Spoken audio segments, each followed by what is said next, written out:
Dharavi, located in the midst of the city of Mumbai, India, comprises of 520 acres of land on which 500,000 to 600,000 people live and work. Through the 19th century and subsequently, migrants from different parts of the country and those evicted from the island city of Mumbai moved into these marshy lands and created Dharavi as it is today. There are potters from Saurashtra in Gujarat, tanners from Uttar Pradesh and Tamil Nadu, food processors, embroidery workers and recyclers, all in this city to earn a livelihood. They've managed to make Dharavi a flourishing marketplace that it is today. Until 1956, Dharavi was outside the city limits of Mumbai. As Mumbai expanded northwards, the city grew around Dharavi, and by the mid-70s, it was almost in the middle of the city. In the 80s and 90s, the government came up with various schemes to redevelop Dharavi. Some infrastructure and some amenities were provided. Some houses were constructed, but that didn't change Dharavi much. Then in 2004, a proposal to improve the entire area was presented to the government. It was based on acknowledging the high value of land on which Dharavi was located. This was welcomed by the government of Maharashtra.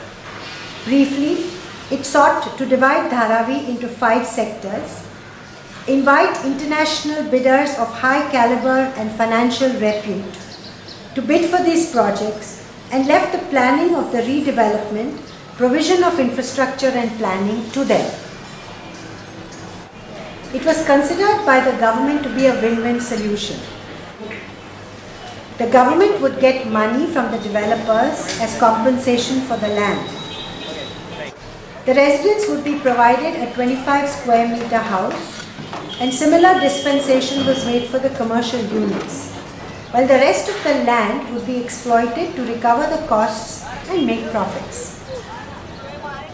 Somehow the residents, and in many instances their leadership, felt a deep unease about this proposal. It was a reaction that was shared by many citizens who also were following the city's development plans. This unease arose from several aspects of the project's design and development strategy. Firstly, there was the issue of land ownership.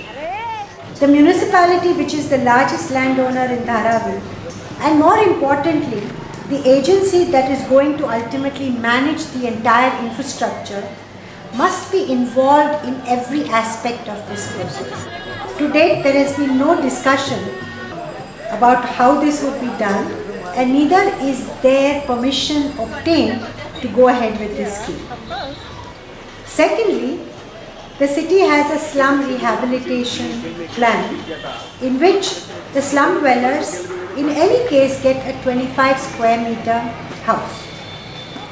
Why were they getting what they would be getting anyway when the private sector and the government would make so much money?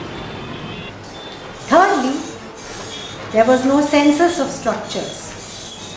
All informal settlements have structure owners, renters and subtenants. There has been no clarity of who of these are entitled to an alternative. Subsequently, such a census was done. But the question remained, how was this project going to go forward if a majority of the households either didn't want to participate or didn't have the necessary documents to get this entitlement? Fourthly, it is estimated that it provides work on a daily basis to 100,000 others who come in for employment. The plans do not demonstrate how these kinds of workplaces can be protected and facilitated to grow. Now, this is vital in a situation where the livelihoods of such large numbers is concerned, to deal with the probability that the destruction of this workplace can have huge economic and social and political implications. The residents of Dharavi and citizens concerned with the development of Dharavi want a more nuanced and actively responsible stance from the government. This includes, first of all, a clear understanding of the internal community formations within Dharavi, which must be seen as a town rather than a sea of slum dwellings. Each self-defined community or neighborhood has to see value and advantage in combining their space with those who live alongside them to produce better amenities, services and public spaces for them. Residents' associations must be involved in exploring the entire transition process, from moving to transit houses, from dealing with how livelihoods would be affected and then relocating to their homes. Cities like Mumbai are facing shortages of water, electricity and management of drainage, sewage and garbage. These have to be considered while designing amenities and services and looking at the number of floors that this housing project can take. Given the size of this population and the project, it is the responsibility of the government and the residents to first undertake small pilot projects to examine the validity of the assumptions on the basis of which this project can be taken forward. This has huge implications for any large brownfield project of slum upgrading anywhere in the world, as more and more large slums come within city limits and their land values increase, and this propels interventions that work for investors and the city but rarely for the residents.